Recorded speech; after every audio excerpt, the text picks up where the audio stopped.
Bethlehem में एक चमत्कार। एक छोटे से शहर बेथलेहम में एक अद्भुत घटना घटी। एक कुंवारी कन्या मरियम को एक देवदूत ने बताया कि वह ईश्वर के बेटे को जन्म देंगी। मरियम और उनके मंगेतर यूसुफ ये सुनकर हैरान रह गए, लेकिन उन्होंने ईश्वर पर भरोसा रखा। उन दिनों रोमन राजा ने सबको अपनी जनगणना के लिए अपने जन्म स्थान जाने का हुक्म दिया था। यूसुफ और गर्भवती मरियम भी बेथलेहम की यात्रा पर निकल पड़े। जब वे बेथलेहम पहुंचे तो सराय में जगह नहीं थी। थके हुए और निराश उन्हें एक अस्तबल में रहना पड़ा। उसी रात ईश्वर के बेटे यीशु का जन्म हुआ। मरियम ने उन्हें कपड़े में लपेटा और एक चरनी में लिटा दिया। नासरत का बालक। यीशु का बचपन नासरत शहर में बीता।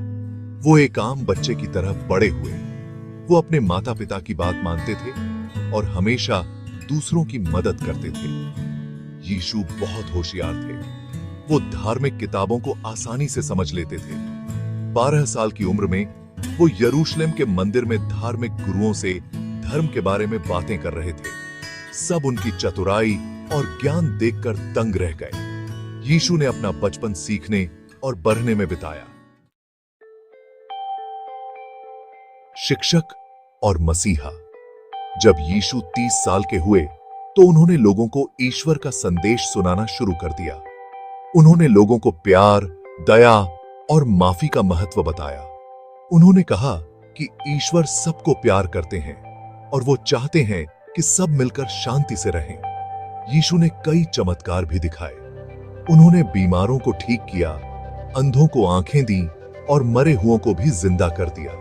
उनके चमत्कारों और उपदेशों से लोग समझ गए कि यीशु कोई आम इंसान नहीं है, वो ईश्वर के बेटे मसीहा हैं। वो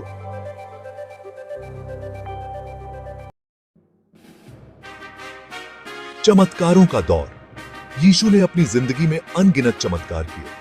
उन्होंने पानी को शराब में बदल दिया, तूफान को शांत किया और हजारों लोगों को रोटी और मछली से खाना खिलाया। उन्होंने एक कोढ़ी को छूकर ठीक कर दिया और एक लकवाग्रस्त आदमी को चलने फिरने लायक बना दिया। उनके चमत्कारों ने लोगों को हैरान कर दिया और उन्हें यकीन दिलाया कि यीशु में ईश्वरीय शक्ति है। अंतिम भोज और विश्वासघात। यीशु जानते थे कि जल्द ही उनका समय आने वाला है। उन्होंने अपने शिष्यों के साथ आखिरी बार खाना खाया। खाने के दौरान यीशु ने उन्हें बताया कि उनमें से एक उन्हें धोखा देगा। ये सुनकर शिष्य दुखी हो गए। बाद में उनके एक शिष्य यहूदा ने लालच में आकर यीशु को रोमी सैनिकों को पकड़वा दिया। सूली पर बलिदान और पुनर्जन्म। रोमी सैनिकों ने यीशु को क्रूस पर चढ़ा दिया। यीशु ने बहुत दर्द सहा, लेकिन उन्होंने कभी भी ईश्वर पर से आस्था नहीं खोई। 3 दिन बाद एक चमत्कार हुआ। यीशु कब्र से जिंदा हो उठे। उन्होंने अपने शिष्यों को दर्शन दिए और उन्हें अपना संदेश फैलाने का आदेश दिया। यीशु का पुनर्जन्म मानवता के लिए आशा और मुक्ति का प्रतीक है।